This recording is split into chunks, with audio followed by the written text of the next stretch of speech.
Tekst naloge je: košarkar zadeva koš z verjetnostjo 0,7. To pomeni, če enkrat vrže žogo, 70% je verjetnost, da bo zadev. Žogo vrže trikrat. Kolikšna je verjetnost, da? A vprašanje. Trikrat zadane. B vprašanje. Niti enkrat ne zadane. C vprašanje. Samo prvič zadane. Potem Č. Natanko enkrat zadane in na koncu D vsaj enkrat zadane. Kratka analiza naloge. Če je pri enem poskusu verjetnost zadetka 0,7. Kakšna je verjetnost, da ne zadane pri enem poskusu?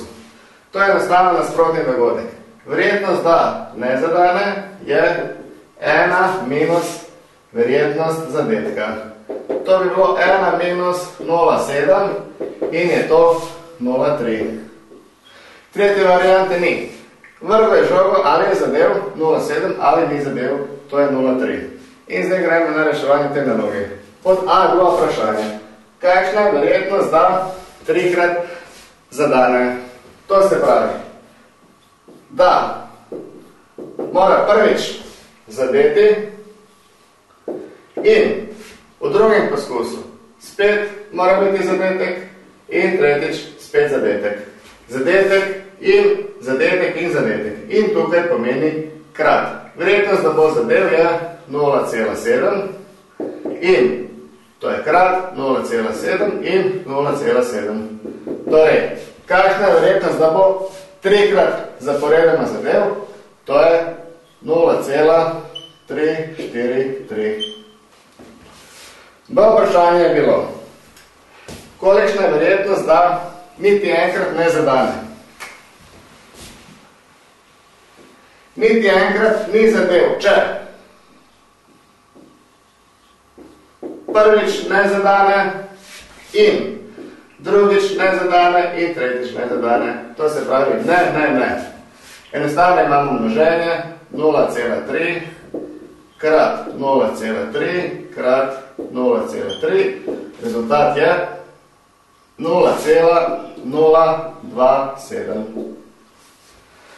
Tretje vprašanje je bilo, kolikšna je verjetnost, da bo samo prvič zadev? Da bi on samo prvič zadev, v prvem poskusu mora biti zadetek in potem mora imeti še dva zgrešena meta. Torej, zadev in, to je krat, ni zadev in ni zadev. In se to enostavno zmnoži. Zadev 0,7, verjetnost, da ni zadev 0,3, verjetnost, da ni zadev 0,3 in je rezultat 0,063. Če vprašanje je, kolikšna je verjetnost, da bo natanko enkrat zadev pri 3 poskusih.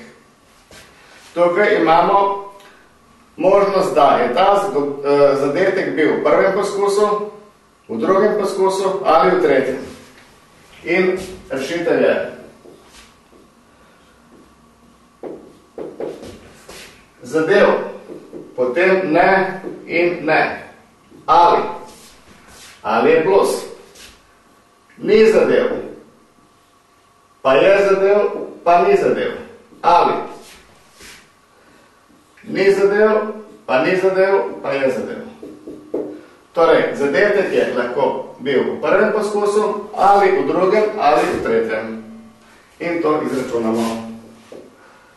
0,7 krat 0,3 krat 0,3 plus 0,3 krat 0,7 krat 0,3 plus 0,3 krat 0,3 krat 0,7. To se sešteje in dobimo odgovor 0,189. In še zadnje vprašanje, D vprašanje, to je, kolikšna je verjetnost, da bo pri teh poskusih vsaj enkrat zadev. Vprašanje pod D bomo rešili z nasprotnim dogodkom. Vsaj enkrat je nasprotje od dogodka niti enkrat. Tako da,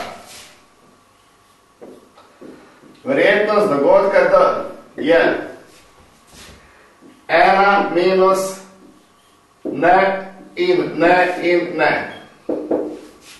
To je dogodek, da niti enkrat ne zadane. Tako da imamo 1 minus 0,3 krat 0,3 krat 0,3 in je to enako 1 minus 0,027.